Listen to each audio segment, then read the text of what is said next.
Bonjour, je m'appelle Mohamed El Harami, j'ai 21 ans, étudiant à l'École nationale du commerce et de gestion de Knetra. J'étais présent ici à la simulation de la COP22 à l'école de gouvernance et d'économie de Rabat.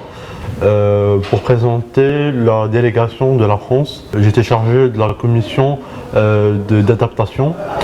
Je pense que c'est la commission qui a une responsabilité qui est vraiment majeure, puisque c'est elle qui est invitée à retrouver les différents financements, déterminer la budgétisation de ce qu'on a besoin pour assurer les différentes résolutions de la COP22. L'adaptation, c'est trouver les moyens, que ce soit au niveau législatif, que ce soit au niveau ressources naturelles, que ce soit au niveau ressources financières, pour pouvoir appliquer les différentes résolutions que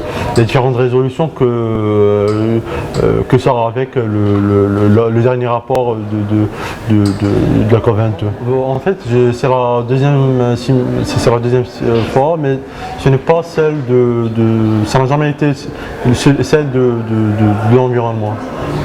C'était toujours côté politique, comme le modèle United Nations. Mais là, c'est plutôt un autre cadre, une autre formation que j'ai eu le plaisir d'avoir et honoré d'avoir, et que je compte parmi les choses dont je suis fier d'avoir fait cette année-là. Pour le modèle United Nations, c'est plutôt des questions qui touchent notre société en tant qu'acteur politique, en tant qu'acteur de décision qui ne partagent pas en fait les mêmes problèmes.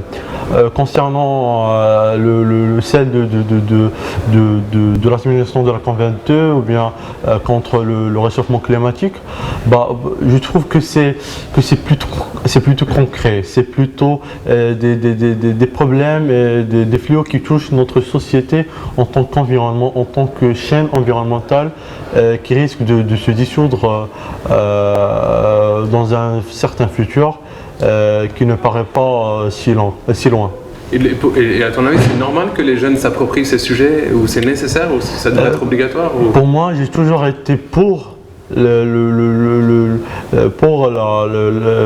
médiatisation de la voix des jeunes, parce que moi je pense que c'est à partir de cette jeunesse qu'on pourrait aspirer et souhaiter une génération à venir qui est responsable du côté environnemental, du côté culturel, du côté de la conscience humaine. L'environnement est un danger. Le réchauffement climatique est un danger, il est réel, il faut le combattre. Pour le combattre, il ne faut pas juste des textes juridiques, mais il faut stimuler la conscience des jeunes, stimuler la conscience de cette génération à venir.